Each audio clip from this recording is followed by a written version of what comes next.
Good morning student. हम लोगों ने कल पढ़ा था अपने रिमेनिंग 6 प्रिंसिपल ऑफ इंश्योरेंस। आज हम पढ़ेंगे टाइप ऑफ इंश्योरेंस कॉन्ट्रैक्ट, यानी कि इंश्योरेंस कॉन्ट्रैक्ट कितने टाइप्स के होते हैं।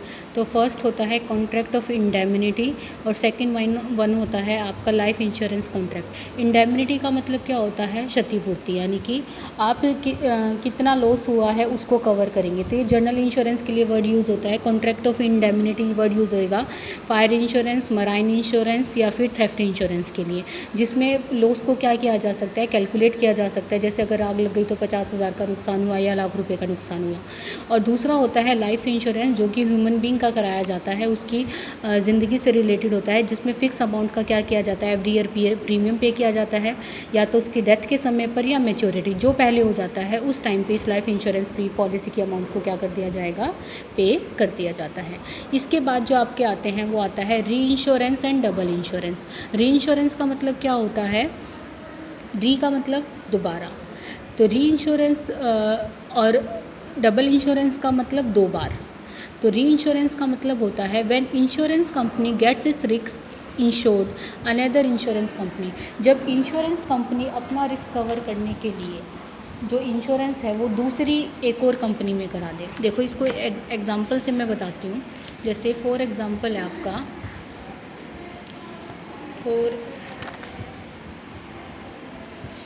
फॉर एग्जांपल जैसे मान लीजिए कि राम ने ए लिमिटेड में इंश्योरेंस करवाया, ठीक है। तो राम ने किस में कराया? ए लिमिटेड में 10 लाख का इंश्योरेंस कराया। और ए लिमिटेड ने रिस्क को कवर करने के लिए किस में इंश्योरेंस करा दिया? बी लिमिटेड में करा दिया। तो जो A limited B limited insurance company में इंश्योरेंस कराएगी, इसको क्या कहा जाएगा? री इंश्योरेंस कहा जाएगा, ठीक है। इसको क्या कहा जाएगा? री इंश्योरेंस।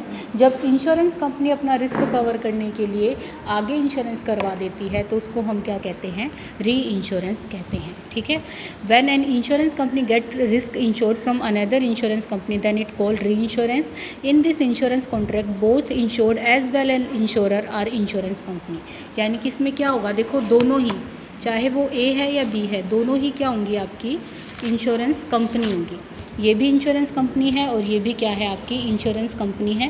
फिर इसमें एग्जांपल दे रखा है, मैंने भी आपको एग्जांपल के थ्रू इसको बता दिया है, तो आप इसको क्या कर लेंगे? आगे रीड आउट कर लेंगे, ठीक है। डबल इंश्योरेंस का मतलब क्या होता है? दो बार। डबल इंश्योरेंस होता है सेम प्रॉपर्टी का एक पर्सन दो बार इंश्योरेंस करवा ले, ठीक है ना। जैसे मान लीजिए राम क्या कराता है? अपने घर के क्या करा लेता है? दो इंश्योरेंस करा लेता है। वो राम ही ए लिमिटेड में कराता है और राम ही किस में करवा रहा है? बी लिमिटेड में करा रहा है। तो इसको क्या कहा जाएगा? डबल इंश्योरेंस कहा जाएगा। जब कंपनी दूसरी कंपनी में इंश्योरेंस करवाएगी तो उसको क्या कहेंगे? री इंश्योरेंस। और जब एक व्यक्ति एक ही प्रॉपर्टी की दो कंपनियों में इंश्योरेंस खुद करवाता है तो उसको हम क्या कहते हैं? उसको हम कहेंगे डबल इंश्योरेंस, ठीक है।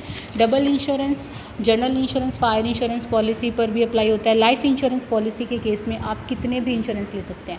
लाइफ इंश्योरेंस अगर आप 10 कंपनी से ले रहे हो और at the time of death या at the time of maturity वो 10 की 10 कंपनी क्या करेंगी? लाइफ इंश्योरेंस अमाउंट की पेमेंट करेंगी। बट अगर आप किसी प्रॉपर्टी वगैरह का इंश्योरेंस ले रहे हो तो वो किसके बेस पर पेमेंट करेगी? कॉन्ट्रीब्यूशन के बेस पर पेमेंट करेगी, ठीक है। इसके बाद क्या आएगा आपका? री इंश्योरेंस एंड डबल इंश्योरेंस में डिफरेंस बताया गया है। तो री इंश्योरेंस रिलेट होता है इंश्योरर से, यानी कि कंपनी से रिलेटेड होता है, और डबल इंश्योरेंस ओरिजिनली इंश्योर्ड से क्या होता है? रिलेटेड होता है। यानी कि री इंश्योरेंस तो किससे रिलेटेड हुआ? ए लिमिटेड और बी लिमिटेड से,